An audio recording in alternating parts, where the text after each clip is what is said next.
Mesdames et messieurs, bonsoir et bienvenue au 19h.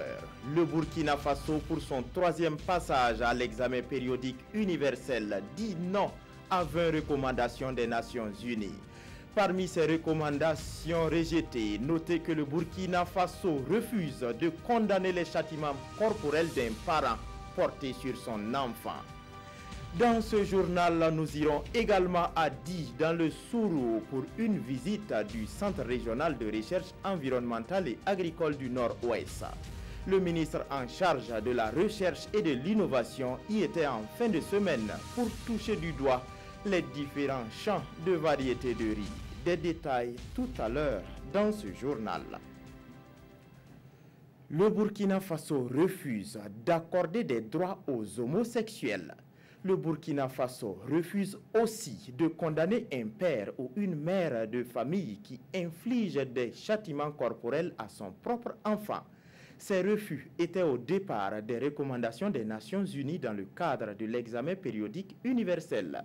18 autres recommandations ont été rejetées, le tout sur 204. Explication de Hassan Gourabou et Amadou Lougué.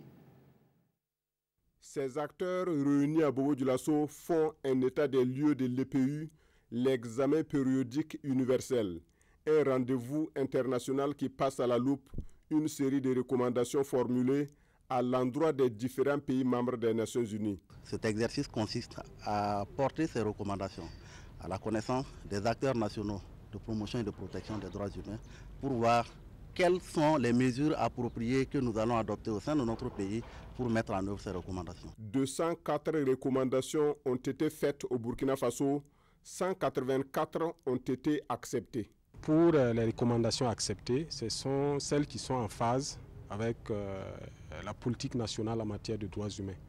Voilà, c'est notamment le renforcement du cadre normatif des droits humains. Par exemple, on nous demande d'adopter un certain nombre de textes. Sur l'ensemble des recommandations faites au Burkina Faso, 20 ont été rejetées ou notées en langage diplomatique. C'est le cas des droits relatifs à la pratique de l'homosexualité ou encore l'interdiction de tout châtiment corporel porté sur son enfant. On nous a demandé donc de légiférer expressément pour interdire donc les châtiments corporels à la maison. Alors donc du point de vue de la législation actuelle, nous estimons qu'il n'y a pas de vide juridique. Voilà. Donc maintenant, par rapport à chaque culture, vous savez très bien qu'il y a des choses qui sont quand même admises, voilà, par rapport à l'éducation des enfants. Voilà. Donc pour cette recommandation, nous avons tout simplement noté.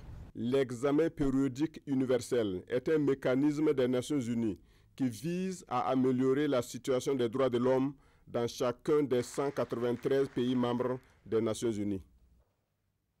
En parlant toujours de droits, le mouvement burkinabé des droits de l'homme, section du Sénat, s'insurge contre les tortures au Burkina.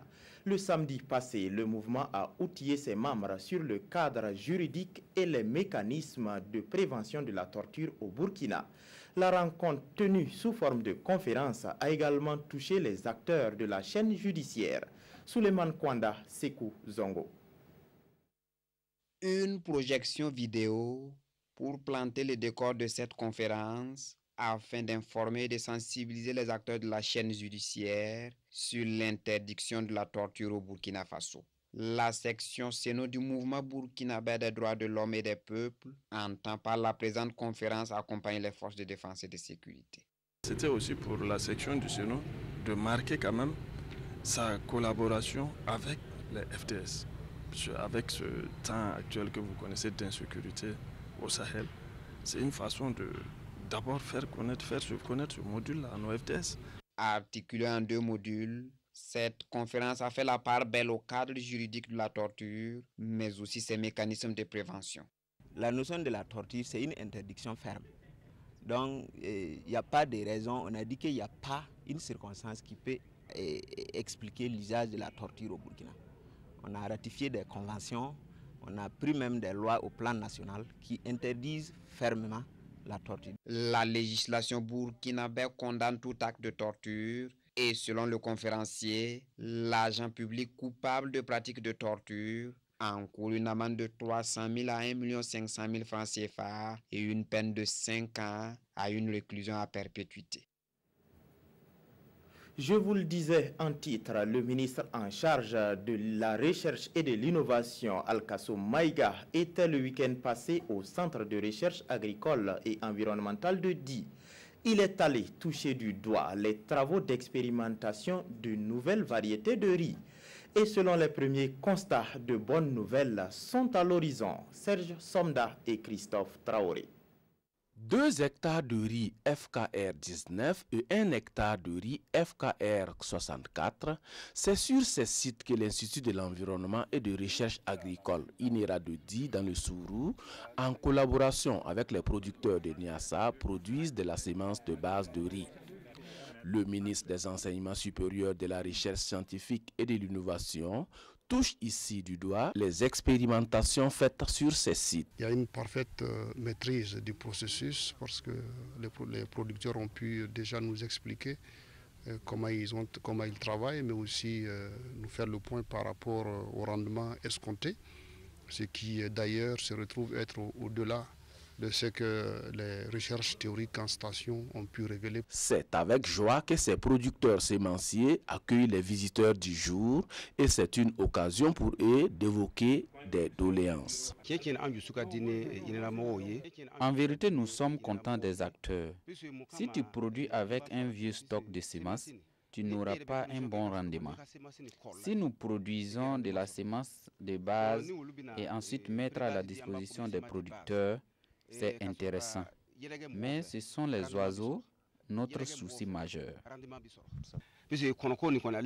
Cette visite a été mise à profit pour échanger avec les acteurs de l'INERA de Di sur les différentes préoccupations de l'heure auxquelles ils font face. Hier à Bobo Dioulasso, il était plutôt question de formation des acteurs des directions des établissements publics de l'État. Pendant 5 jours, ils sont appelés à mieux maîtriser les outils informatiques ainsi que les textes qui régissent leurs fonctions respectives. L'ouverture des travaux a été suivie par Maneka Yen et Ali Traoré. Ils sont pour la plupart des conseillers d'administration des établissements publics du ministère de la Santé. Ils sont ici à Bobo Dioulasso pour se familiariser avec les bonnes pratiques pour la gestion des EPE de ce département. Cette formation intervient dans un contexte marqué par un renouvellement de la plupart des conseils d'administration. C'est ce conseil d'administration qui est touché, n'est-ce pas, pour tous les problèmes stratégiques touchant, n'est-ce pas, à la vie quand même des EPE. Les administrateurs se doivent donc, n'est-ce pas, d'être outillés pour tout ce qui est relatif, n'est-ce pas, à la gestion administrative, la gestion des ressources, raison pour laquelle le ministère quand même a estimé bon d'outiller ces administrateurs pour qu'ils puissent jouer pleinement quand même leur rôle.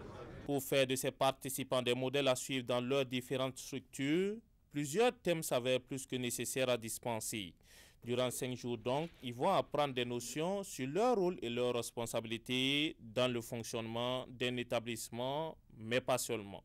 Tous les modules vont renforcer les différents membres du conseil d'administration. Donc ces 2 modules vont permettre à ces différents membres-là d'être très bien outillés afin d'adopter des délibérations qui cadrent avec la réglementation en vigueur. En plus de ces modules enseignés, le nouvel organigramme du ministère de la Santé sera présenté avec les innovations majeures. Le conseil municipal de Zabré a dressé son bilan à mi-parcours le samedi passé. Le conseil se dit satisfait des réalisations dans le domaine de la santé et de l'éducation. Retour sur ce devoir de redevabilité avec Issa Kafando et Éléonore Ouedraogo. Face aux fils et filles de la commune de Zabré, le conseil municipal rend compte de sa gestion de la mairie après 16 mois. Entre construction de centres de santé, d'écoles et de forages, le maire a exposé les réalisations et tenté de répondre à quelques préoccupations. Pour ce qui est de réflexion d'école, les mauvais entrepreneurs, secteur 5 et l'école de Sarégou, le maire a dit oui, on va voir. Mais aujourd'hui, qu'est-ce qu'on va faire de ces écoles-là? C'est une école construite, mais oui, comme le ministre l'a dit, ça, on ne peut pas accepter. Les enfants vont continuer à aller là-bas. Je trouve quand même c'est des problèmes vraiment qui mine la commune de Zabré. Voilà. Donc je ne suis pas satisfait à 100%. Le conseil municipal est tout de même satisfait de son bilan au regard des réalisations. Là, lorsque nous prenons des dispositions pour construire déjà une vingtaine d'écoles, pour équiper les écoles en table-banc, pour construire des forages et faire reculer la soif, c'est pour nous ça, de grandes réalisations, de grandes infrastructures. Nous allons nous atteler avec les 2 inspecteurs, parce qu'il y a 2 CEB à Zabré, à voir comment on peut commencer les concertations sur ce plan-là. Pour l'année 2019, la mairie prévoit la construction du marché central de Zabré et l'amélioration de la voirie urbaine. Cette journée a été aussi l'occasion pour les premiers responsables de la commune d'honorer les artistes de la localité primés à la dernière édition des Koundé. Parlons maintenant de culture et de sport. La mairie de l'arrondissement 6 de Bobo-Dioulasso a concilié ces 2 domaines pour réunir la jeunesse. Des journées culturelles et sportives ont été organisées et dans la nuit du 10 novembre, c'était l'apothéose. Les troupes de l'arrondissement 6 de Bobo-Dioulasso ainsi que celles des villages rattachés ont rivalisé de talent dans le maniement du balafon, du djembé et du tam-tam. Moussa Tamboura Ismaël Saturnin, Paris.